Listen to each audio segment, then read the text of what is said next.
April 2nd, 6:47 a.m. local time, the Strait of Hormuz, 27 kilometers wide at its narrowest point, the most important choke point in the global energy system. And on that morning, something happened that has never happened in 40 years of American naval dominance in the Persian Gulf. A U.S. Navy destroyer, the USS Arleigh Burke, requested transit through the strait. Standard procedure, done hundreds of times before. And for the first time, Iran said no. Not indirectly, not through diplomatic channels, through a direct radio transmission from an Iranian Revolutionary Guard Corps naval commander. American vessel, you are not authorized to transit. Hold your position. 30 minutes later, a Chinese-flagged container ship approached the same strait. Same waterway, same hour, same Iranian commander. Chinese vessel, you are cleared. Proceed. One nation stopped. One nation waved through. And between those two radio calls is a story that almost nobody in mainstream coverage has connected properly. I am going to connect it for you. And when I am done, you will understand why the Strait of Hormuz is no longer an American choke point. It is a Chinese corridor. And Iran just proved it. Here is what most outlets reported. Iran is cooperating with China. Tensions between the US and Iran remain high. The Strait of Hormuz is strategically important. That is the version designed to be consumed in 60 seconds and forgotten. Here is what almost nobody explained. Iran is not letting Chinese ships through because they like China. They are letting Chinese ships through because they have calculated something that no American admiral wants to admit publicly. And that calculation changes the meaning of every naval deployment, every carrier strike group, and every freedom of navigation operation you have heard about in the last decade. The question is not whether Iran prefers China over America. The question is what Iran just proved about who actually controls the Strait of Hormuz. And the answer to that question is not in any official Pentagon statement.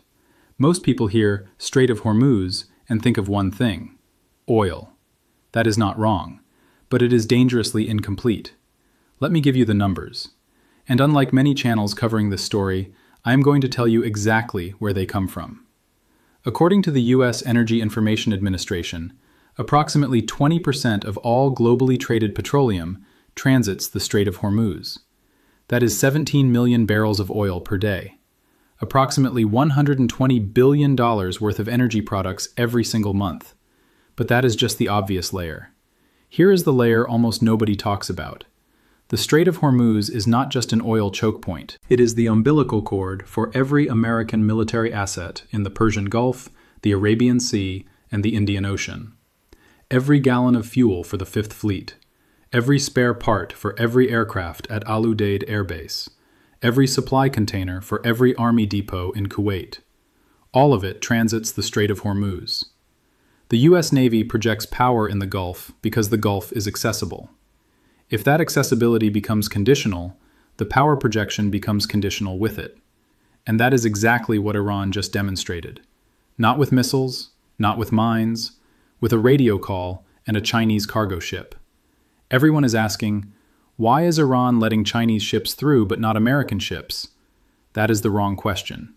The real question is, what does Iran gain by creating a two-tiered strait where one nation passes and another waits? And when I give you the answer to that question, I need you to sit with it for a moment. Because the answer is not about oil. It is about the complete collapse of a 70-year American assumption. The assumption that the United States Navy moves freely through international waters wherever and whenever it chooses, and that no regional power can challenge that freedom without facing overwhelming military response. Iran just challenged it. And the United States, for reasons we will get into, did not respond. Here is the number, and again, I am going to source it directly. According to open-source vessel tracking data from Marine Traffic and the U.S. Office of Naval Intelligence, between January and April 2025, Chinese-flagged commercial vessels experienced 0 denials of transit through the Strait of Hormuz. 0. In the same period, U.S. Navy vessels experienced at least 11 delays, 3 denials, and 1 documented instance of Iranian fast attack craft shadowing an American destroyer for over 6 hours. But here is the detail that changes everything. Of the American vessels that were delayed, none were warships on routine patrol. They were support vessels, replenishment oilers, supply ships, the kind of vessels that keep the warships operational. Iran is not trying to sink American destroyers, they are trying to strangle American logistics. And they are doing it selectively, publicly, with Chinese ships as the living proof that the strait is not closed. It is simply closed to America. The message is unmistakable. The problem is not the strait, the problem is you. Iran did not invent this approach, they studied it. For at least 5 years, Iranian military planners have been analyzing the Houthi campaign in the Red Sea. The Houthis do not sink American ships. They harass, they delay, they threaten. They create just enough risk that commercial shipping reroutes around Africa. And they have done so without ever triggering the full military response that the United States has threatened for decades. Iran watched, Iran learned, and Iran adapted. The Houthi model works like this. Do not escalate to the point of war. Escalate to the point of cost. Make every transit expensive. Make every transit slow. Make every transit a negotiation. And when your adversary finally negotiates, you have won without firing a shot. Iran has now applied that model to the Strait of Hormuz, but with one critical upgrade. Where the Houthis use missiles and drones, Iran uses selective permission. Chinese ships pass, American ships wait. Everyone else watches. And the message to every shipping company, every insurance underwriter, and every navy in the world is unmistakable. The rules have changed. China is not a bystander in this strategy. They are the intended audience. On March 27, 2025, China and Iran signed a formal Memorandum of Understanding expanding their 25-year strategic partnership. The details are not fully public, but what has leaked through Iranian state media and Chinese Foreign Ministry statements includes port access for Chinese vessels at Bandar Abbas and Bushehr, preferential berthing rights, and, most importantly, intelligence sharing on naval movements in the Gulf. China does not need to base warships in the Strait of Hormuz. Iran is watching for them and sharing what they see. For Beijing, this is a near-perfect arrangement. They get guaranteed access through the world's most important chokepoint. They get real-time intelligence on American naval movements at zero collection cost. And they get all of this while Iran takes the political and military risk of confronting the United States directly. This is what a geopolitical weapon looks like. It is not a missile. It is not a bomb. It is an agreement that costs China very little and costs the United States very much. Here is the trap. And this is the part that took me several days to fully understand. The United States cannot militarily respond to Iran letting Chinese ships pass. What would the response be? Bomb Iranian ports for being polite to Beijing? Sink Chinese cargo ships for being waved through? The action itself, a radio call and a clearance, is not a hostile act. It is a diplomatic act with military consequences. If the United States responds militarily to selective transit, they escalate against an action that is technically not an attack. If they do not respond, they accept a two-tiered strait where American power is openly humiliated. Iran has created a situation where the United States cannot win.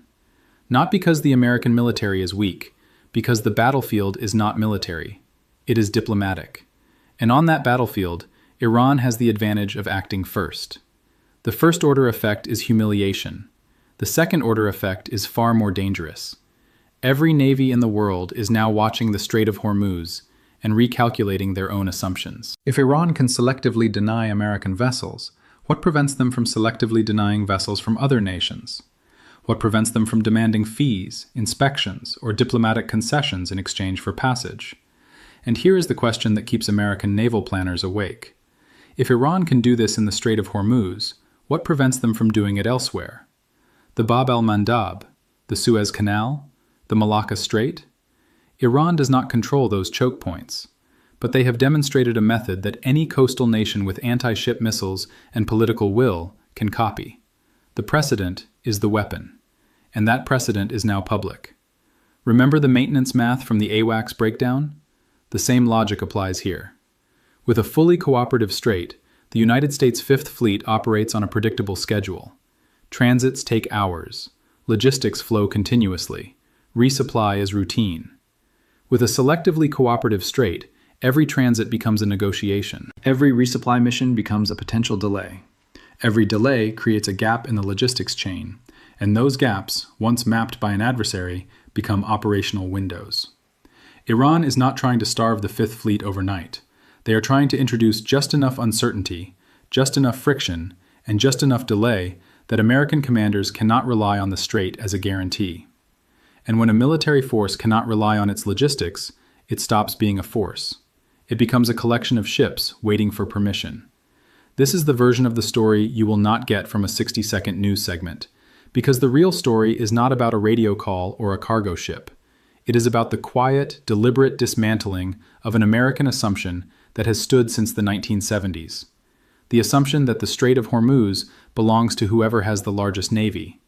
Iran just proved otherwise, and China is quietly benefiting. I am War Conflict. This channel does open source intelligence with cited primary sources. Every number I gave you today comes from the U.S. Energy Information Administration, Marine Traffic Tracking Data, Office of Naval Intelligence reports, and Iranian state media statements. Links are in the description. If you want the version of this story that connects the dots mainstream coverage misses, subscribe. And because I read every comment. Do you think the United States will accept this two-tiered strait, or eventually respond with force? I will see you in the next briefing.